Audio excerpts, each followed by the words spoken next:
არ გამოვრიცხავთ, რომ ახალი დაკავებული ვნახოთ ამ სისხლის სამართლის საქმეში, შესაძლებელია ასე ვივარაუდოთ? დიახ, რა თქმა უნდა, გამორიცხული არაფერია. ახალგაზრდა მასწავლებლის მკვლელობის საქმის პროკურორი პირველებს უდასტურებს, რომ საგამოძიებო მოქმედებები ამ დრომდე მიმდინარეობს და დაკავებების ახალი სერია არ არის გამორიცხული. გამოძიება ახლა არასრულწლოვნების ოჯახებში ჩატარებული ჩხრეკის შედეგად ამოღებულ ელექტრონულ მოწყობილობებს სწავლობს, რამაც შეიძლება ახალი ფიგურანტები გამოავლინოს.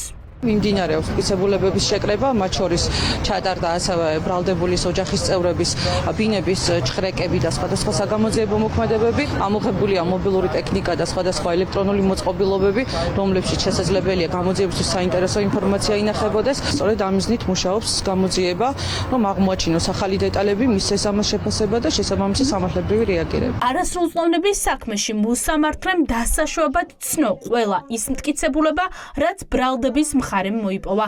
შემდეგი კვირიდან საქმის არსებითი განხილვა დაიწყება და დახურულ პროცესზე ამ მტკიცებულებებს გამოიკვლევენ. შეუტყობინებლობის საქმეზე დაკავებული არასრულწლოვანი გოგონას უფლებადამცველი ამტკიცებს, რომ ეს მტკიცებულებები დარღვევებითაა მოპოვებული. წარმოდგენილი შუამდგომლობა დაცვის ინდივიდუალურად კანონიერი და დასაბუთებული იყო, რომ სასამართლოს ფიქრობ უნდა გაიზიარებინა, მაგრამ სასამართლომ არ გაიზიარა აღნიშნული საკითხი. მთელი რიგი საგამოძიებო მოქმედებები იყო საქმეზე დამაგრებული უკანონოდ და დაუსაბუთებლად და შესაბამისად აღნიშნულად დაკავშირებით დაცვის ხარის ჰქონდა რეაგირება, ხოლო დღევანდელ პროცესზე დაცვის ხარიმ დააყენა შუამდგომლობა უშუალოდ პროცესუალურ ნორმებთან მიმართებით, რაზეც მიაჩნდა, რომ პროცესუალური ნორმები იყო, საპროცესო მოქმედებები იყო დარღვეული. სხდომათა დარბაზში მხარეების შუამდგომლობას ისმენ და მასწავლებლის საქმეზე ბრალდებული არასრულწლოვანი დემეტრე ჩიქოვანი. ის პროტესტის ნიშნად შიმშილობს ჩიქოვანის დედაც პროკურატურასთან, რომელიც ამტკიცებს, რომ პროკურატურამ პროტესტის ჩასახშობად მის შვილს ბრალი უსაფუძვლოდ დაუმძიმა. არათუ ცრუ, არათუ სუსტი, არამედ არავითარი მტკიცებულება დემეტრეს წინააღმდეგ არც პირველ ბრალთან არსებობდა და მეორესთან საერთოდ არ არსებობს. მე მაქვს მოთხოვნა გენერალურ პროკურატურასთან წაიღონეს ბრალი, როგორც დაუმძიმეს ჩემ შვილს არარსებული აბსურდული ბრალი. როგორც დაწერეს ეს ბრალი, ისე წაიღონ უკან. ამას ჩვენ არ შევეგუებით. განსხვავებული პოზიცია აქვს გიგა ავალიანის ოჯახს და მათ უფლებადამცველს.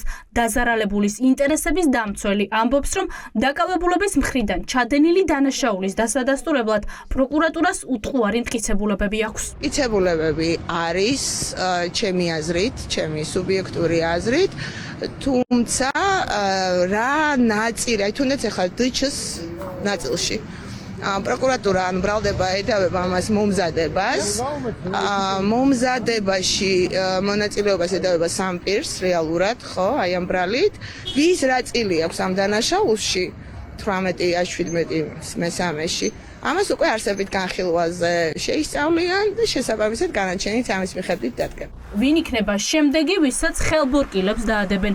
სავარაუდოდ ეს უახლოეს პერიოდში გახდება ცნობილი.